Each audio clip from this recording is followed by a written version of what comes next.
Hi Krishna, everyone. Welcome to the Srimad Bhagavatam class organized by ISKCON Portland Sangha. Um, we are going to be reading from Srimad Bhagavatam, Canto 1, Chapter 10, verse 27 today. Before we get started, I want to invoke the mercy of our previous acharyas by chanting the Mangalacharan prayers.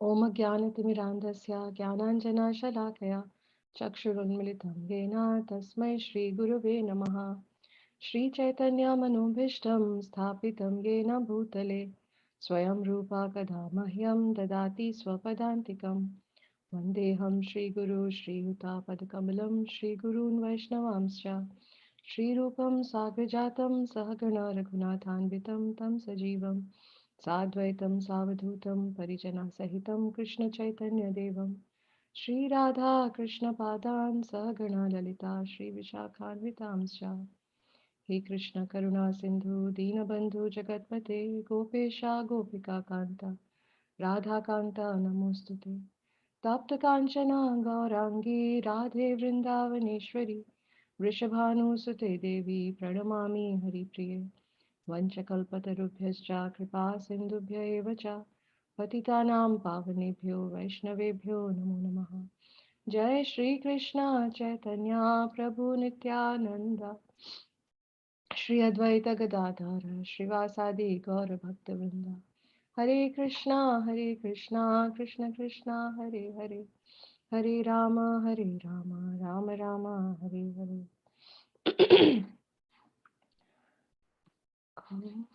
And since we'll be reading from Srimad Bhagavatam, we'll just chant a couple prayers from Srimad Bhagavatam, which are the invocation prayers. Om Namo Bhagavate Vasudevaya. Om Namo Bhagavate Vasudevaya. Om Namo Bhagavate Vasudevaya. Narayanam Namaskrityam Naram Chaiva Narottamam Devim Saraswatim Vyasam Tato Jayamudirayet नष्टप्रायेषु अभद्रेषु नित्यं भागवत सेवया भगवती उत्तमश्लोके भक्तिर्भवति नैष्टिकी कृष्णाय वासुदेवाय देवकी नन्दनाय च नन्दगोपकुमाराय गोविन्दाय नमो नमः. Yeah, I'll share my screen now to show the verse for today.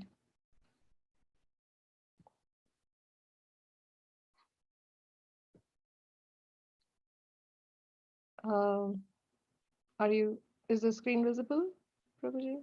Yes, Mataji. Yes. Oh. Okay, so it's Bhagavatam 1.10 by 10.27. I'll recite it 3 times and then we'll request devotees to chant if they wish to do so. Aho bata swarya yashas tiraskari kushasthali punya yashaskari bhuvaha pashyanti nityam yad anugraheshitam smitavalokam swapatim sma yat prajaha अहो बता स्वर्य यशस्तिरस्करी कुशस्थली पुण्य यशस्करी भुवः पश्यन्ति नित्यं यद् अनुग्रहेशितं स्मितावलोकं स्वपतिं स्म यत् प्रजाः अहो बता स्वर्य यशस्तिरस्करी कुशस्थली पुण्य यशस्करी भुवः पश्यन्ति नित्यं यद् अनुग्रहेशितं स्मितावलोकं स्वपतिं स्म यत् प्रजाः. Would any devotees like to chant? Try Mataji. Aho bata swar yashas tiraskari kushasthali punya yashaskari bhuvaha pashyanti nityam yad anugraheshitam smitavalokam swapatim smayat prajaha. Thank you.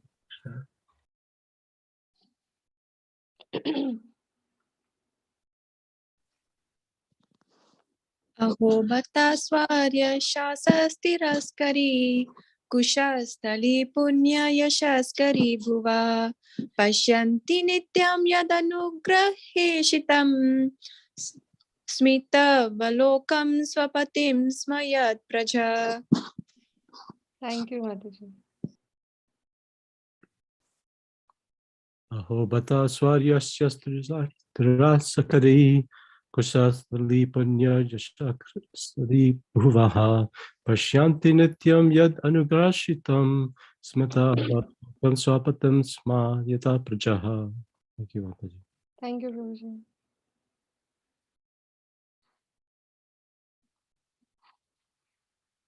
Would any other devotees like to chant?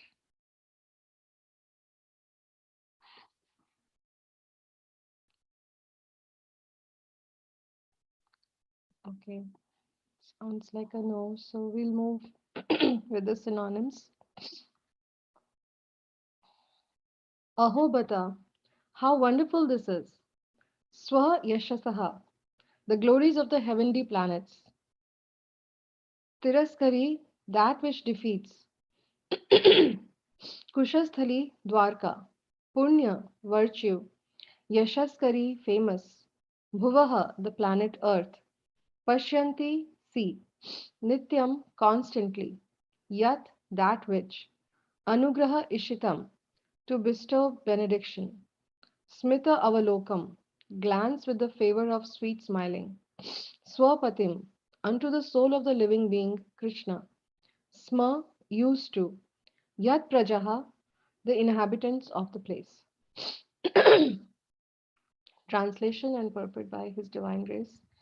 A.C. Bhaktivedanta Swami Srila Prabhupada ki jai. Translation. Undoubtedly, it is wonderful that Dwarka has defeated the glories of the heavenly planets and has enhanced the celebrity of the earth. The inhabitants of Dwarka are always seeing the soul of all living beings, Krishna, in his loving feature. He glances at them and favors them with sweet smiles. Purport.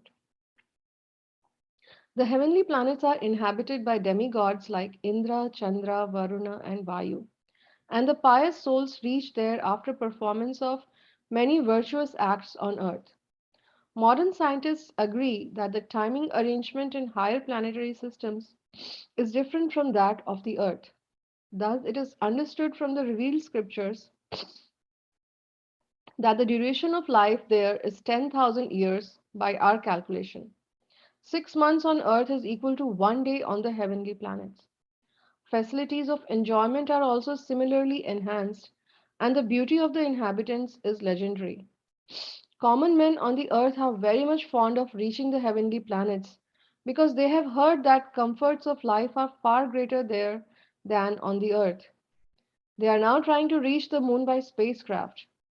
Considering all this, the heavenly planets are more celebrated than the earth. But the celebrity of earth has defeated that of the heavenly planets because of Dwarka, where Lord Sri Krishna reigned as king. Three places, namely Vrindavan, Mathura, and Dwarka, are more important than the famous planets within the universe. These places are perpetually sanctified because whenever the Lord descends to earth, he displays his transcendental activities, particularly in these three places. They are perpetually the holy lands of the Lord, and the inhabitants still take advantage of the holy places, even though the Lord is now out of their sight. The Lord is the soul of all living beings, and He desires always to have all the living beings in their swarupa, in their constitutional position, to participate in transcendental life in His association. His attractive features and sweet smiles go deep into the heart of everyone, and once it is so done, the living being is admitted into the kingdom of God, from which no one returns. This is confirmed in the Bhagavad-Gita. The heavenly planets may be very famous for offering better facilities of material enjoyment, but as we learned from the Bhagavad Gita 9.20 to 21, one has to come back again to the earth planet as soon as the acquired virtue is finished. Dwarka is certainly more important than the heavenly planets because whoever has been favored with the smiling glance of the Lord shall never come back again to this rotten earth, which is certified by the Lord Himself as a place of misery. Not only this earth, but also all the planets of the universes are places of misery, because in none of the planets within the universe is there eternal life, eternal bliss, and eternal knowledge. Any person engaged in the devotional service of the Lord is recommended to live in one of the above mentioned three places, namely Dwarka, Mathura, or Vrindavan. Because devotional service in these three places is magnified, those who go there to follow the principles in terms of instructions imparted in the revealed scriptures surely achieve the same result as obtained during the presence of Lord Sri Krishna. His abode and he himself are identical, and a pure devotee under the guidance of another experienced devotee can obtain all the results even at present. Jai Shri Prabhupada. Just give me a moment, 1 second.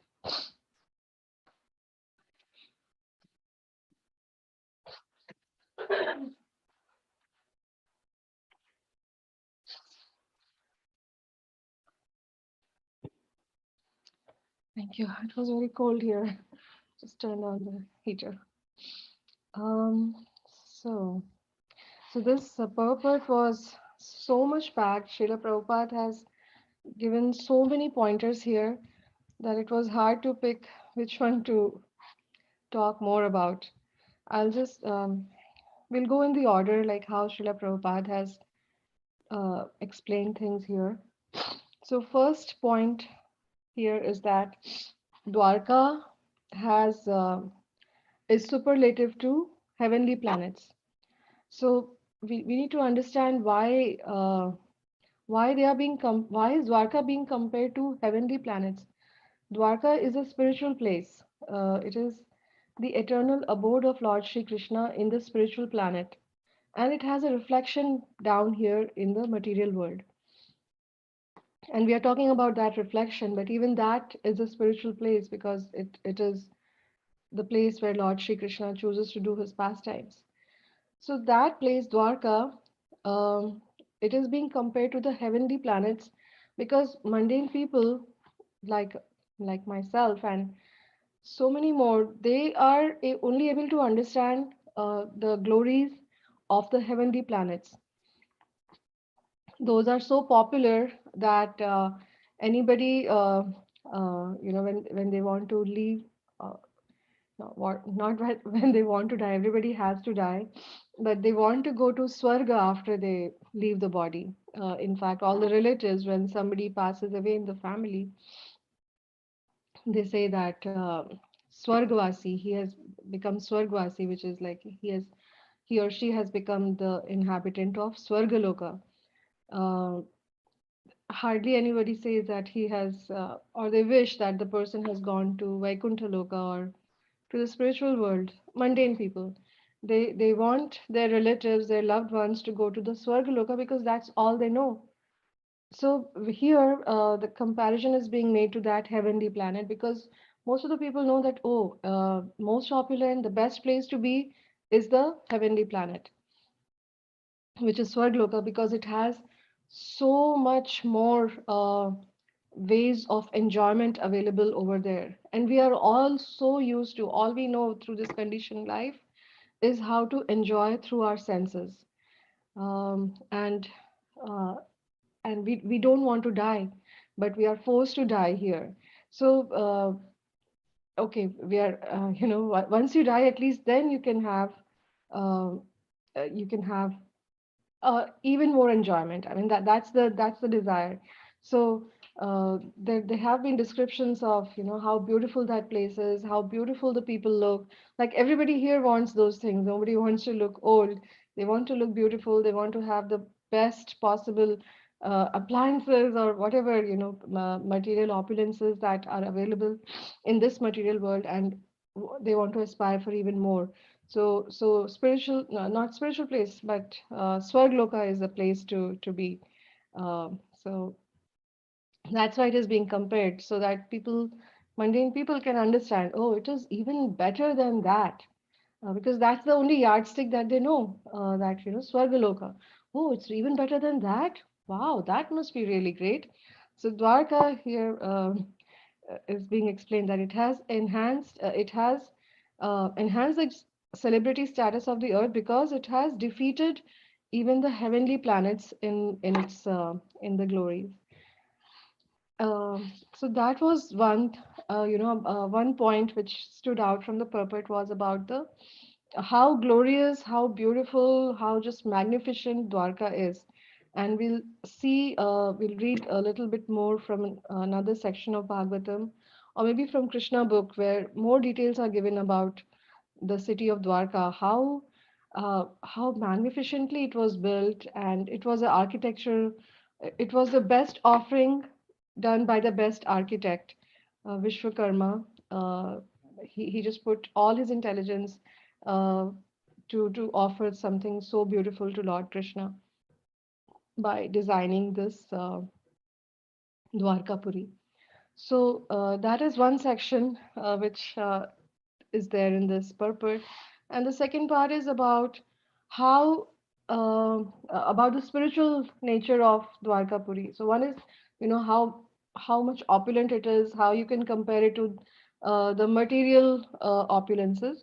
But the second part is how spiritual it is. Like once you reach there, you don't come back to the place of misery. And Srila Prabhupada has given the reference of Bhagavad-Gita, chapter 9, where there are two verses. We'll read through those as well. That once you reach the spiritual planet, once you reach Dwarka, you don't have to come back here. Like how when you go to Swargaloka, you still have you can enjoy as much as you want, but after that, your return ticket is guaranteed. You have to come back after all your pious credits are over. But once you reach the spiritual world, once you reach Dwarka Puri in the eternal spiritual realm, you don't have to come back here. You you enjoy eternal life, eternal bliss, and you get uh, eternal knowledge once you reach there. So that's the next level for people to understand. So let's again go to the first point, like how much how much more how much opulent Dwarkapuri was. So one thing I was reading from Krishna book, and most of you would know that, but it was Dwarka was created right in the middle of the sea. So it was like a floating thing. It was not that it was yeah, it was not on land. I mean, just to even imagine that is very hard for me. But Lord Krishna can do anything. He empowered his devotee Vishwakarma, and Vishwakarma, who is the architect of demigods, he made the best possible offering that he could make in terms of creating the city. So that's another learning for us. Like whatever skill we have been given, everything is coming through Lord Krishna. We should use the we should use our skills to the maximum possible limit, and create the best offering that we can for Lord Krishna. And it could be as unique as you are. Whatever is the best that you have got from Krishna, give it back to him, give it back to the source. So that's what Vishwakarma did. He created the best city possible by creating Dwarkapuri. So I'll open the in Krishna book, which is nothing but Bhagavatam. There are two chapters where we can read a little bit more about the the beauty and the architectural marvel of Dwarkapuri. So I'm going to read from those sections. This is Krishna book, chapter 50. Uh, the the name of the chapter is Krishna erects the Dwarka fort. In the beginning, the continuation is happening as to why the fort was constructed. Uh, Krishna was in Mathura uh, earlier, and Mathura was being attacked by two sides, from Jarasandha and from Kalyavana. And then Krishna and Balram thought that too much disturbance is happening here, and they wanted to take the inhabitants to a more peaceful place. So I'm not going to go through that whole story, but at the end, um, the final result was that Lord Krishna and Lord Balram decided that we will create a new city and take all the inhabitants over there. So we'll read from that side. Uh,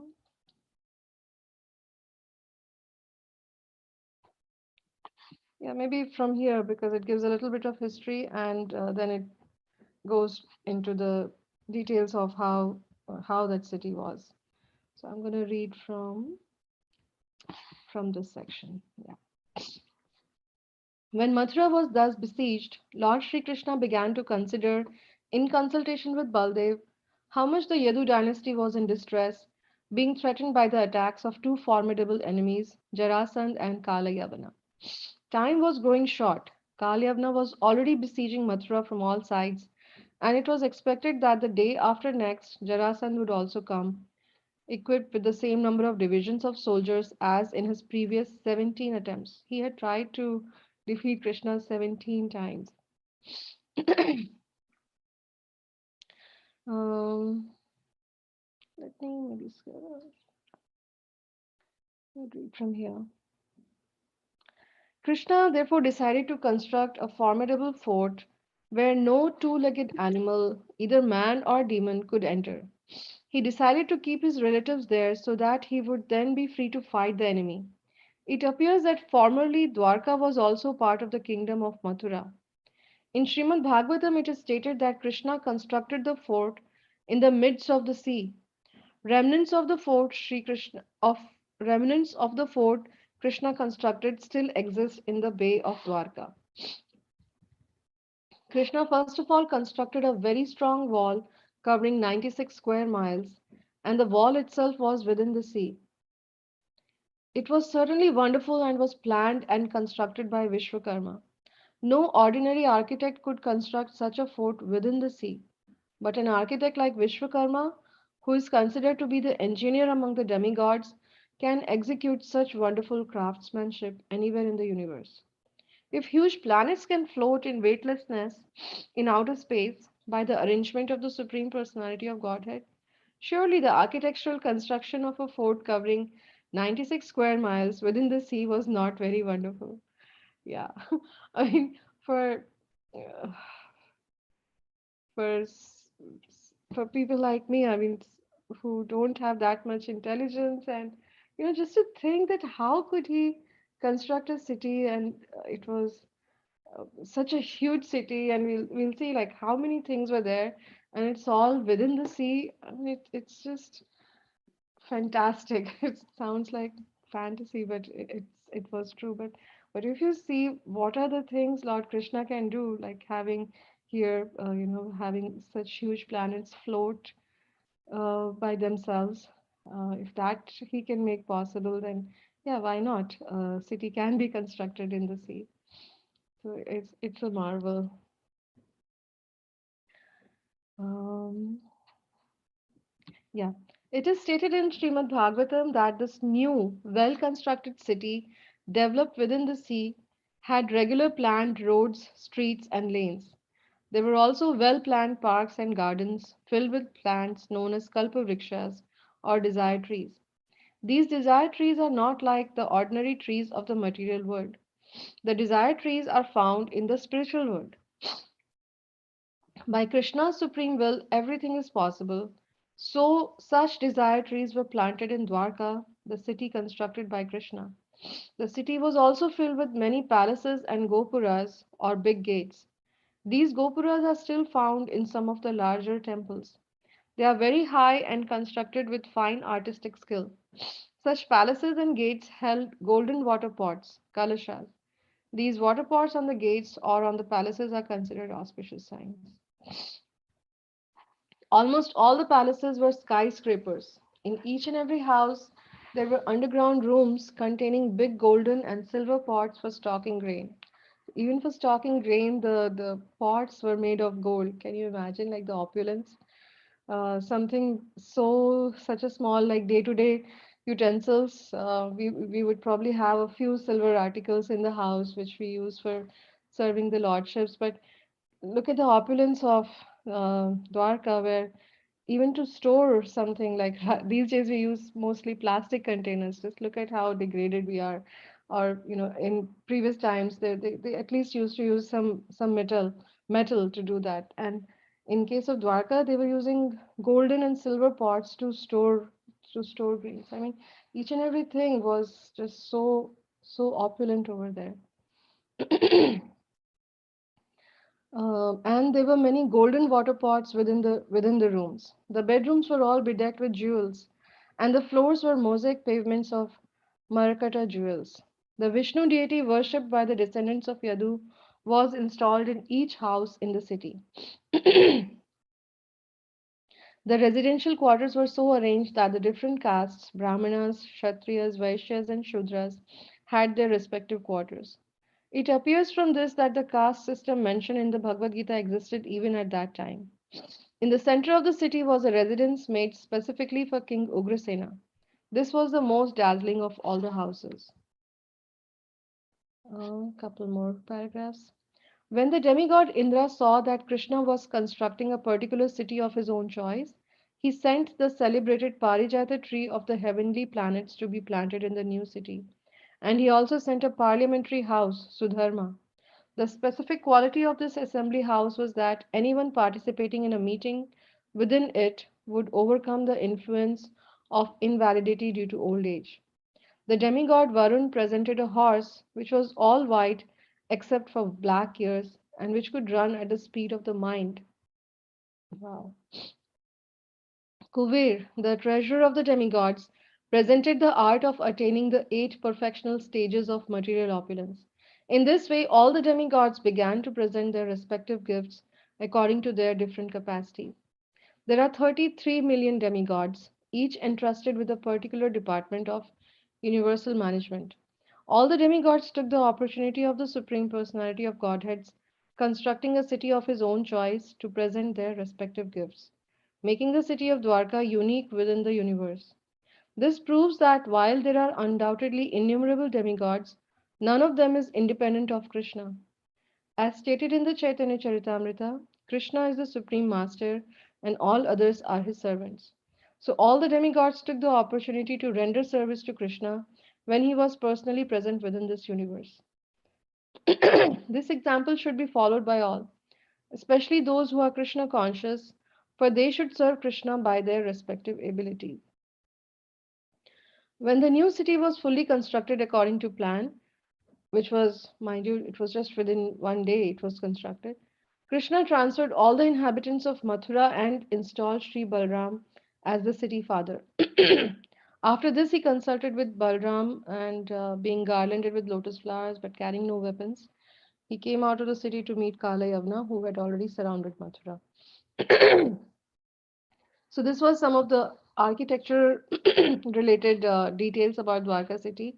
There is one more chapter in Krishna book or Srimad Bhagavatam, which details which gives even more details about how each and every house was and um, yeah, about more opulence. So we'll just read quickly from that chapter as well.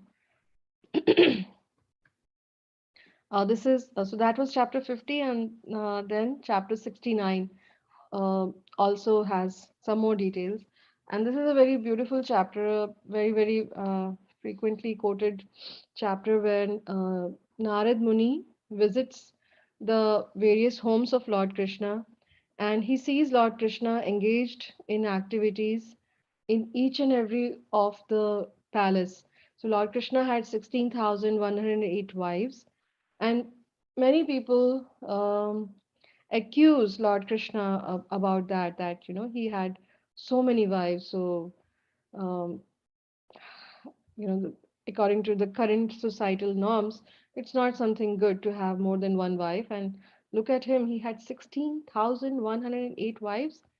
But what they don't understand, and this chapter clearly tells us, like, uh, what is the difference between Lord Krishna and an ordinary man who has multiple wives, that Lord Krishna was able to be present in each and every home at the same time. So if there were 16,108 wives, each and every wife had Lord Krishna all for herself as her own husband. So which is not possible to be done by a mortal man.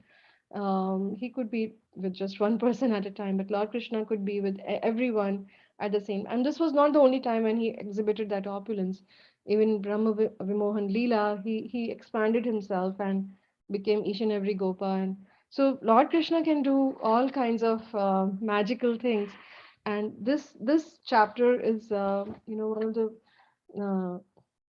one of the proofs when we have to tell people, how Lord Krishna, like he's very commonly misunderstood as someone who's a flirt who goes around with women, and he had so many wives. And this chapter clearly tells us that he can be with each and every one. He can satisfy each and every living being by being fully with them, and that is not possible by other people. So that's a great one big difference. So this chapter is.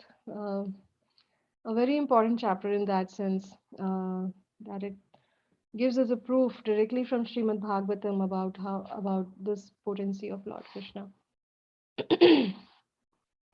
I'm going to read a few sections from here which talk about the opulence of Dwarka, since that's the topic for today, for today's verse. How Dwarka defeated the glories of heavenly planets in terms of opulence. Okay. Mm, yeah, it starts here itself.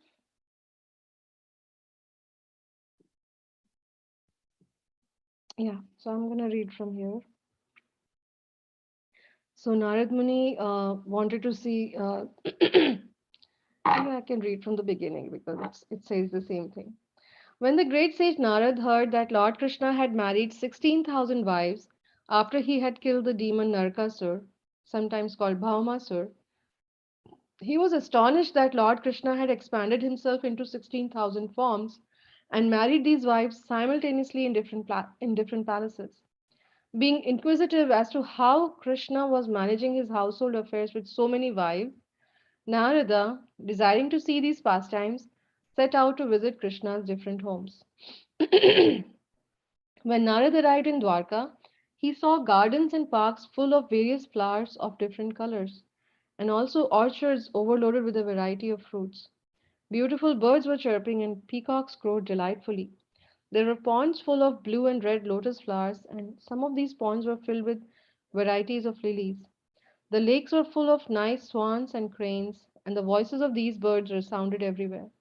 In the city, there were as many as 900,000 great palaces built of first class marble, with gates and doors made of silver. The pillars of the houses and palaces were bedecked with jewels such as touchstone, sapphires, and emeralds, and the floors gave off a beautiful luster. The highways, lanes, streets, crossings, and marketplaces were all beautifully decorated. The whole city was full of residential homes, assembly houses, and temples, all of different architectural beauty. All of this made Dwarka a glowing city. The big avenues, crossings, lanes, and streets, and also the thresholds of every residential house were very clean. On both sides of every path there were bushes, and at regular intervals there were large trees that shaded the avenue so that sunshine would not bother the passerby. Yeah, I think one more paragraph here. In this greatly beautiful city of Dwarka, Lord Krishna, the Supreme Personality of Godhead, had many residential quarters. The great kings and princes of the world used to visit these palaces just to worship him. The architectural plans were made personally by Vishwakarma, the engineer of the demigods, and in the construction of the palaces, he exhibited all of his talents and ingenuity. These residential quarters numbered more than 16,000, and a different queen of Lord Krishna's resided in each of them. The great sage Narad entered one of these houses and saw that the pillars were made of coral and the ceilings were bedecked with jewels. The walls, as well as the arches between the pillars, glowed from the decorations of different kinds of sapphires. Throughout the palace were many canopies made by Vishwakarma that were decorated with strings of pearls. The chairs and other furniture were made of ivory and bedecked with gold and diamonds, and jeweled lamps dissipated the darkness within the palace. There was so much incense and fragrant gum burning that the scented fumes were coming out of the windows. The peacocks sitting on the steps became illusioned by the fumes, mistaking them for for clouds and began dancing jubilantly. There were many maidservants, all of whom were decorated with gold necklaces, bangles, and beautiful saris. There were also many men servants, nicely dressed in cloaks and turbans and jeweled earrings. Beautiful as they were, the servants were all engaged in different household duties. So then the remaining chapter is about that pastime when Narad Muni goes in one house, starting with Rukmini Devi's palace, and he sees, and Lord Krishna receives him with great honor and washes his feet and asks his well being and things like that, and feeds him sumptuously. And Narad Muni departs from that palace and goes to the next palace.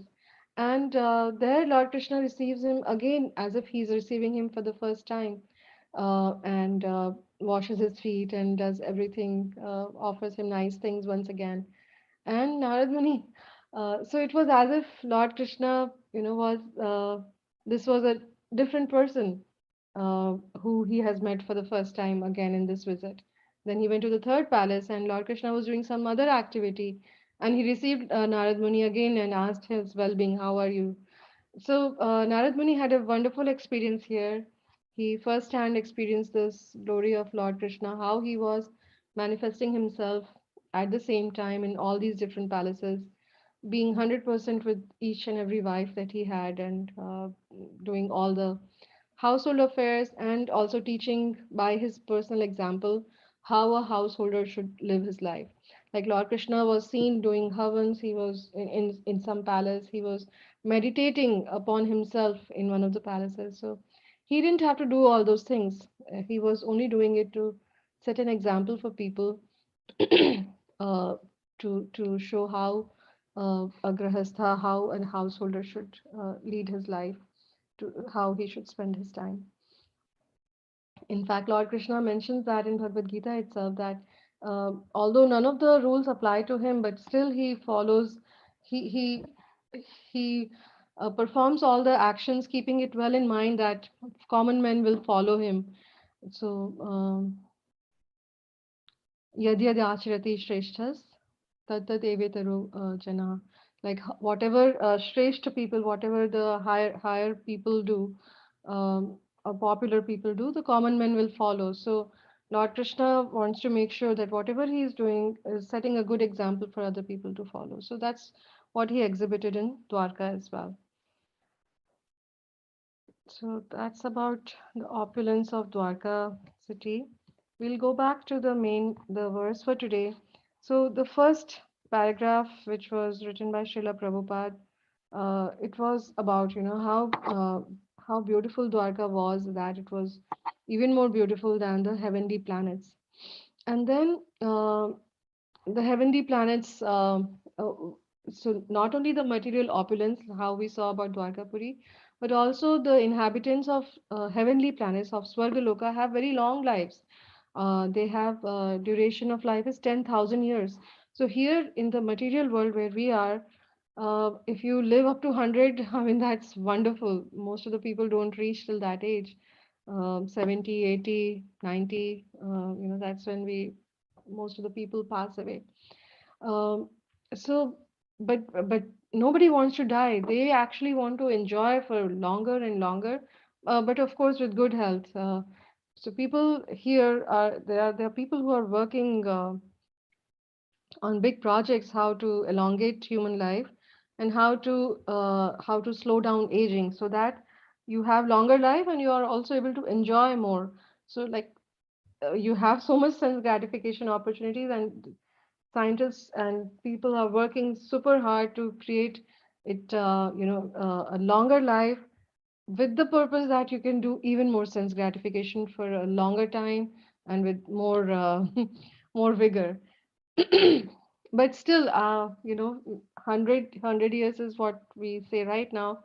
I don't know how much elongation they would be able to do, but compare it with 10,000 years in Swarga. That looks like a long, 100. Right now it's just 100 years, and there you can live for 10,000 years and with much greater opulence, with beautiful apsaras, and there's no no hunger or anything, and in the best place. So people really, really think that this should be their aim of life. But if you compare it with the spiritual world, once you reach the spiritual world, there is no death. I mean, here it is 10,000 years, but that someday or the other, the 10,000 years will also come to an end. So there is death in the material world, in all the planets in the material world. You have to die and you have to take birth again. But compare it with Dwarka and any all the planets in the spiritual world. Once you reach there, that's for eternity. You don't have to come back, and it's not that you're suffering there eternally. It is a place which is full of maximum happiness, and you're able to live there eternally. So isn't that like just not comparable? Like it's so much better by just a magnitude which you can't even there is really no comparison. Here, for example, the comparison was being done in terms of opulence of Dwarka, was being compared to the opulence of the heavenly planets, because people who are reading this, they have the experience only of the material world, and they can compare. Okay, so opulence. Oh, it had golden, like we were talking about, golden pots for storing grains. Wow, so that sounds like really opulent place to be, because that's our experience when we store things in plastic containers. And if we hear of some place where they were storing rice in golden pot, I would say, oh wow, that was really opulent, because that's my level of understanding where our yardstick is so low. That was the material opulence. But here, what about the life? Even the life, if you aspire to go to the spiritual world, or if by Krishna's mercy you are admitted to the spiritual world, um, you will live there eternally in full happiness, with the mode of serving Krishna. So that way of living is much, much, much greater than living in Swarga Loka for 10,000 years, enjoying to your best, having the maximum sense gratification. But then at the end of that, you're again back to square one, because you have to come back here, come back to the earthly planets, and um, you know, start all over again. So that was in the second paragraph of the purport, where Srila Prabhupada hinted that how much ever better facilities might be there in the heavenly planets, but it's like a bank balance. Um, it's like the bank balance of pious credits. When you do a lot of good pious activities, you start accumulating those in one bank balance, and at the end of the life you go to Swargaloka or the higher planets, and you start using up that bank balance, and slowly and steadily it comes down, down, down, down, it comes to zero, and then you're back to Earth planet. So that's what Bhagavad Gita 9.20 and 21, the combination, explains, that you go there and then you come back here, because there is no eternal life. So that those four, there are four unhappinesses: Janma, Mrityu, Jara, Vyadhi. So Janma is birth, Mrityu is death, Jara is old age, and Vyadhi is disease. So even in the heavenly planets, definitely there is death, because it is not a eternal place of living. And then you come back here, and there was one, yeah. Lord himself has certified earth as a place of misery. In Bhagavad Gita, Lord Krishna calls this as uh, Dukhalayam Ashashvatam. Dukh alay, which means a place of dukha, place of misery. And Ashashvatam, which means it is not Shashvat, and Shashvat means eternal. So this place is temporary, it is not permanent, and it is a Dukhalaya by design. So you have to suffer when you're in this material world.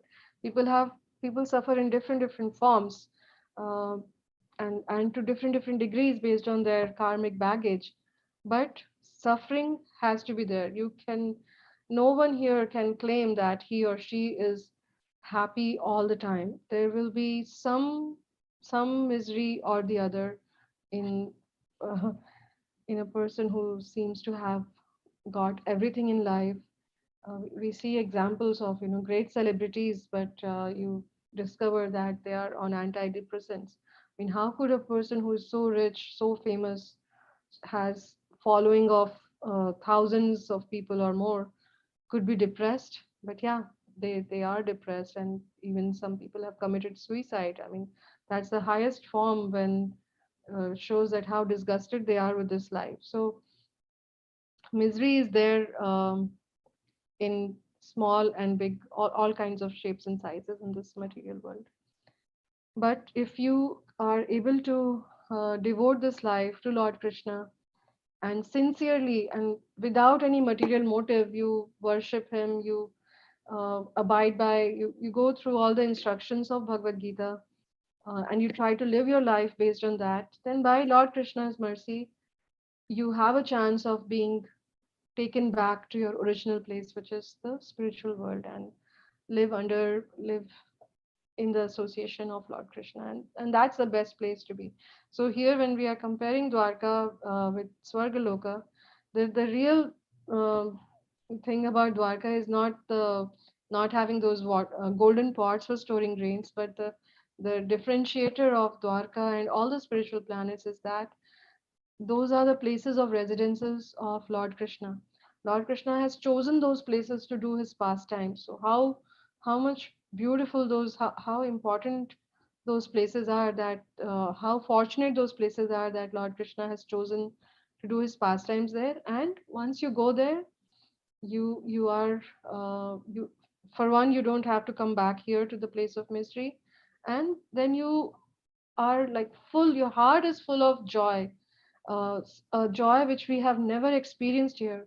We just get these tiny droplets of joy here and there, some good news that happens in your family, or you get a better job, you get a good house, you have a good relationships with some people, and those give us some joy, but those are just temporary joys, like a droplet compared to a ocean. So that big ocean of joy, of happiness, is awaiting us in the spiritual world, which is our real position, a real place to be. And so that's the beauty of Dwarka Puri, that it is a spiritual place of Lord Krishna's pastimes, and it offers us the thing which is not offered anywhere else in the material world, which is eternal happiness in the service of Lord Krishna.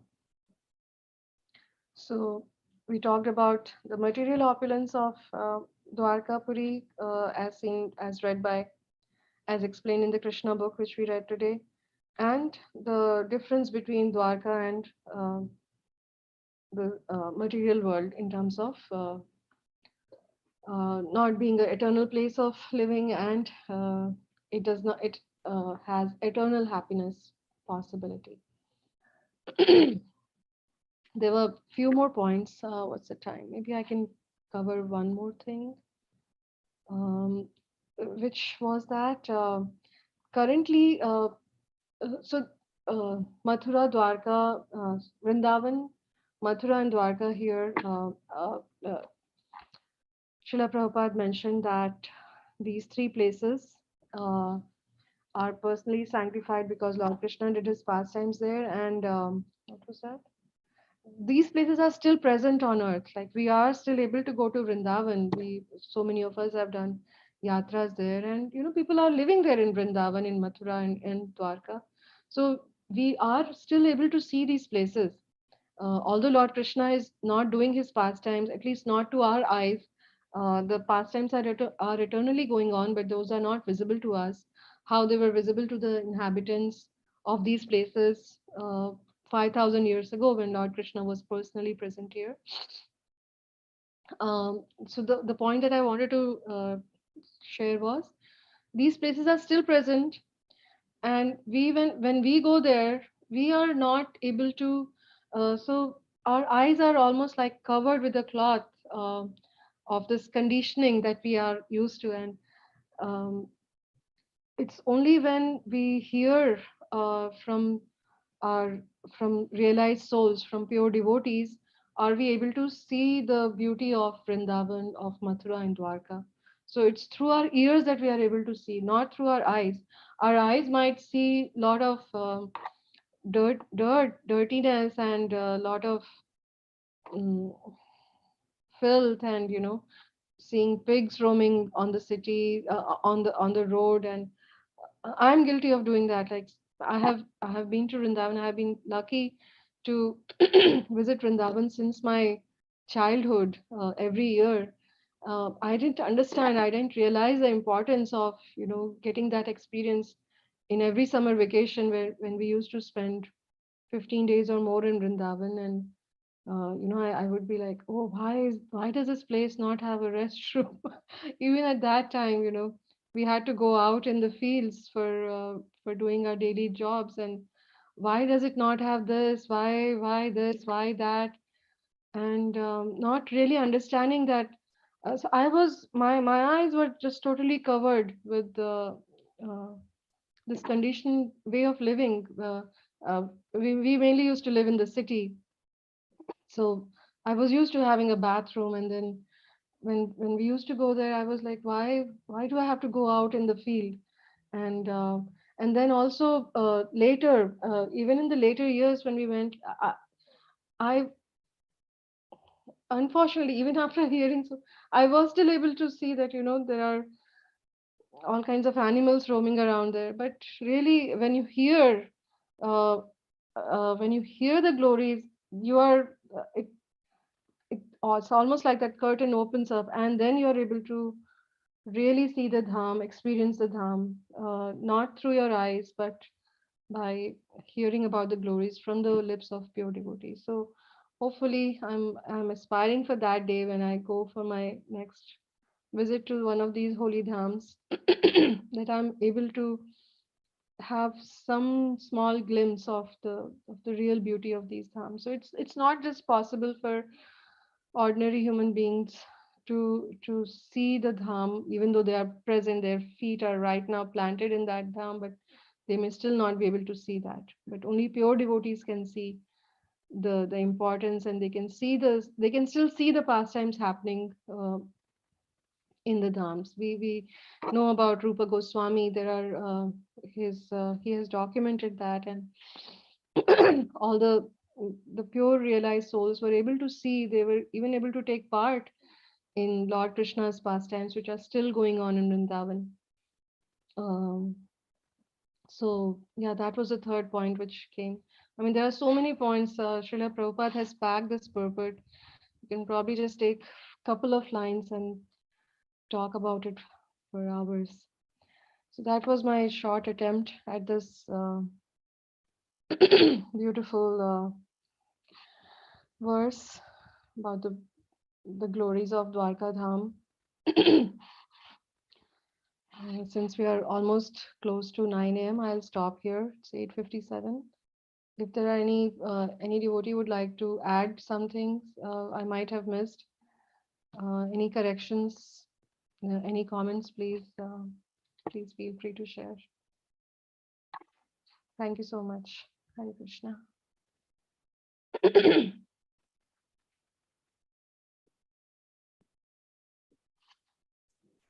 Krishna Mataji, thank you so much for the wonderful class as always, Mataji.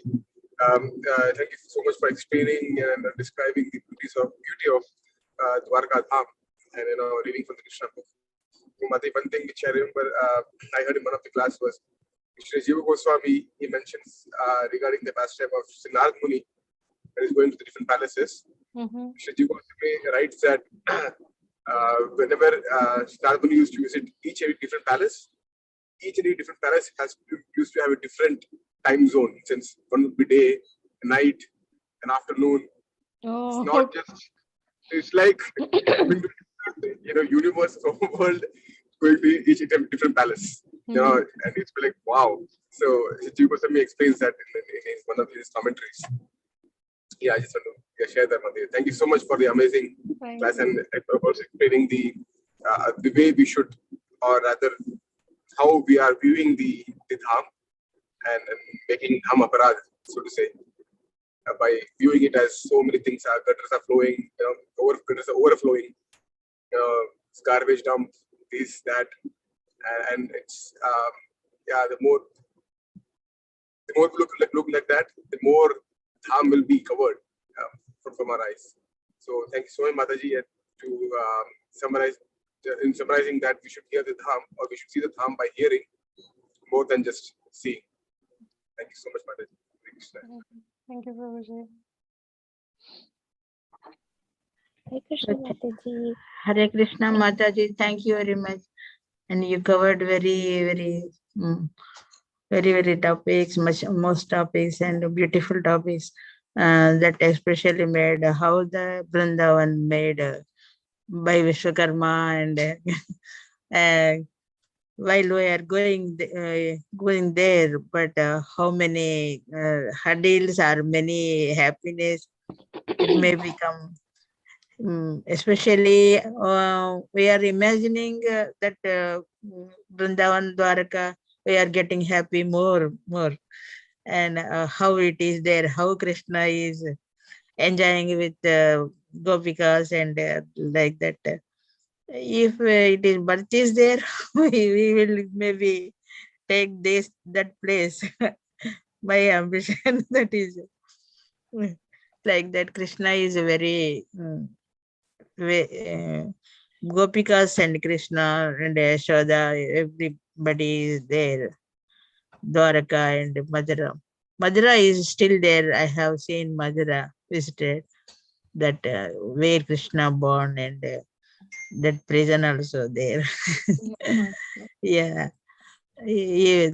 Our eyes are very lucky because original place is that still it is there. Yeah. But Dwarka, it is maybe in the sea that is not found still now, that found, but that is not coming up. Yeah. Yeah. You are very great that Krishna consciousness, how you described everything. Very happy. Thank you, Mataji. Again, thank you very much. Blessings. Yeah, thank you very much. Thank you, Mataji. Hare Krishna Mataji, thank you so much for the wonderful class. I was able to thank you for reading from Krishna book and Srimad Bhagavatam. I was trying to imagine how Dwaraka looked when Krishna lived with his wives there. And the point that you made when Narad Muni visited Lord Krishna, and how it was like he was meeting a different person every time. It was very nice. And whatever Narottamadas Prabhu said was also like, wow. There were different time zones and different palaces. Yeah. It's just amazing. Yeah. Thank you so much. Yeah, we were able to, imagine while you were reading.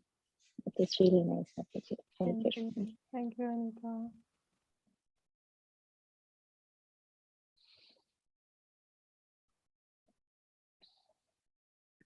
Thank you, Mataji, for the nice readings and exploring Srila Prabhupada's explanations so nicely, and then reading from the other Shastra expansions of descriptions of Lord Krishna's past places of residence, and how to understand the descent of the spiritual world into the material world.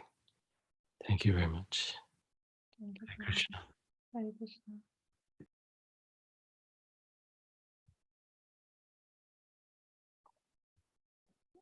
I think we can stop here. I don't want to hold back devotees for longer. And Okay, thank you very much. Thank you very much. If everyone can join at the temple at 11:30 for program today. Hare Krishna. Hare Krishna. Thank you. Bye. Hare Krishna. Hare Krishna. Hare Krishna. Hare Krishna. Hare Krishna, everybody. Mataji. Hare Krishna Mataji. Hare Krishna, Mataji.